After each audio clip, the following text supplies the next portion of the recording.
Hello guys, సభకు నమస్కారం. ఇది చెప్పడం నా సంస్కారం, వినడం మీ మమకారం. Welcome to Cineharam champion movie review. Christmas పుణ్యమా అని ఫస్ట్ డే చూడగలిగా. అండ్ సంబాలా, దండోరా, ఈసా మూవీస్కి కూడా రివ్యూ ఇద్దాం అనుకున్నా, బట్ పూణేలో షోస్ యాడ్ చేయలేదు. సర్లేండి, ఇంకేం చేస్తాం. ఇంకా ఈ ఛాంపియన్ మూవీ ఎలా ఉందనే విషయానికి వస్తే డీసెంట్గా అనిపించింది. You can watch it. First half విషయానికి వస్తే రజాకర్ టైం పీరియడ్లో బారేన్పల్లి అనే ఒక ఊరి గురించి స్టార్ట్ అవుతుంది అండ్ ఇంట్రెస్టింగ్గానే ఇన్వాల్వ్ చేస్తుంది.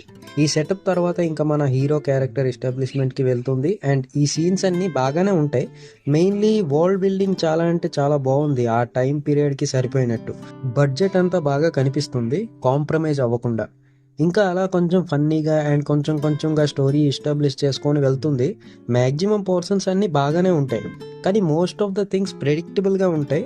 అండ్ బారేన్పల్లి సీన్స్ అన్ని ఇనీషియల్గా సెటప్ చేశారు, బట్ హీరో ఎంటర్ అయ్యాక కొంచెం నార్మల్ అయిపోతుంది మూవీ. ఎందుకంటే మ్యాక్సిమం టైం తీసుకుంటుంది ఇక్కడ హీరోకి అండ్ ఆ విలేజర్స్కి ఒక బాండ్ సెట్ చేయడానికి. అండ్ లవ్ ట్రాక్ కూడా మరీ అంతగా లేకపోయినా ఫ్రెష్ పేర్ కాబట్టి చూడటానికి బాగుంటుంది. ఇంకా మ్యాక్స్ సెటప్ అంతా అయిపోయాక ఇంటర్వెల్ సీన్కి వస్తుంది. అండ్ ఇందాక చెప్పినట్టు ప్రెడిక్ట్ చేసినట్టుగానే ఇంటర్వెల్ సెటప్ అండ్ బ్లాక్ ఉంటుంది and it's good. So at last first half ఎలా ఉందంటే ఇట్స్ గుడ్, బాగుంది. మ్యాక్స్ ఎంగేజింగ్గానే ఉంటుంది, బోరింగ్గా ఏం అనిపించదు, అలా చూస్తూ ఉండిపోతాం. ఇంకా సెకండ్ హాఫ్ విషయానికి వస్తే సెటప్ అంతా ఆపేసి ఇనీషియల్ కోర్ పాయింట్కి మూవీ వచ్చేస్తుంది. ఫస్ట్ హాఫ్తో కంపేర్ చేస్తే కొంచెం మూమెంటం తగ్గింది అనిపించింది, ఎందుకంటే మోస్ట్ ఆఫ్ ద స్పేసెస్ కొంచెం డ్రాగ్డ్గా అనిపించింది. అయినప్పటికీ స్టోరీ నుంచి ఎక్కువగా డీవియేట్ అవ్వలేదు, కోర్ పాయింట్తోనే ట్రావెల్ చేస్తూ ఉంటుంది.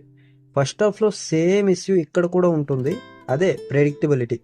మనం ఎక్స్పెక్ట్ చేసింది మ్యాక్స్ జరుగుతూ ఉంటాయి అండ్ అది కూడా ప్రాబ్లం కాదు. బట్ ప్రాబ్లం ఎక్కడ ఉందంటే ఎక్స్పెక్ట్ చేసింది ఏ హైప్తో ల్యాండ్ అవ్వాలో ఆ హైప్తో ల్యాండ్ అవ్వకపోవడం. బట్ స్టిల్ క్లైమాక్స్లో మ్యాక్స్ ఎమోషన్స్ అన్ని వర్కౌట్ అయ్యాయి and it ended as a decent one. Not a great film, but decent one అని ఫీలింగ్ వచ్చింది. పర్ఫార్మెన్సెస్ విషయానికి వస్తే Roshan is a star material and ఈ మూవీలో ఇంకా బాగా పర్ఫామ్ చేశాడు. ఓన్లీ పర్ఫార్మెన్సే కాదు, డాన్స్ కానీ ఫైట్స్ కానీ అన్నీ బాగా చేశాడు. ఇలానే కొంచెం మ్యాటర్ ఉన్న స్క్రిప్ట్స్ పడితే చాలా మంచి స్టార్ అవుతాడు. అనస్వర రాజన్ క్యూట్ పర్ఫార్మెన్స్ ఇచ్చింది. స్టోరీలో ఎక్కువ స్కోప్ ఏం లేదు, బట్ స్టిల్ అంత డ్యామేజ్ కూడా ఏం జరగలేదు ఈ క్యారెక్టర్ వల్ల. మెయిన్లీ కాస్టింగ్ గురించి మాట్లాడుకోవాలి, చాలా బాగుంది. ఉన్న వాళ్ళందరూ చాలా బాగా సెట్ అయ్యారు ఆ రోల్స్కి అండ్ ఆల్సో బాగా పర్ఫామ్ కూడా చేశారు. మెయిన్లీ అభయ్, రచ్చరవి, నందమూరి కళ్యాణ్ చక్రవర్తి, వీళ్ళందరూ పర్ఫార్మెన్సెస్ చాలా బాగున్నాయి. మ్యూజిక్ విషయానికి వస్తే స్టాండ్ అవుట్ అవ్వదు, కానీ స్టోరీతో పాటు వెళ్తుంది అండ్ సాంగ్స్ కూడా ఓకేస్గా ఉన్నాయి. డైరెక్టర్ ప్రదీప్ అద్వైతం.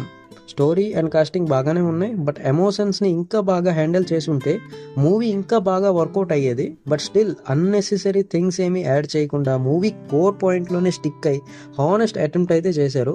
మెయిన్లీ ఎమోషన్స్లో ప్రాబ్లం ఎక్కడుందంటే రజాకర్ లాంటి ఈవెంట్ తీసుకున్నప్పుడు అందులో కొంచెం ఆ ఈవెంట్స్ని రియలిస్టిక్గా చూపిస్తే ఇంపాక్ట్ ఒకటి క్రియేట్ అయ్యేది. బట్ యూఏ సర్టిఫికేట్ కోసం ఆ స్టెప్ని తీసుకోలేదేమో అనిపించింది.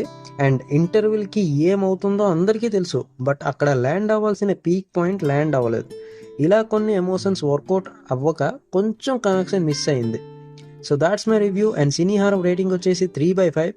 ఏ honest attempt and a decent one time watchable movie on real events with a fictional touch.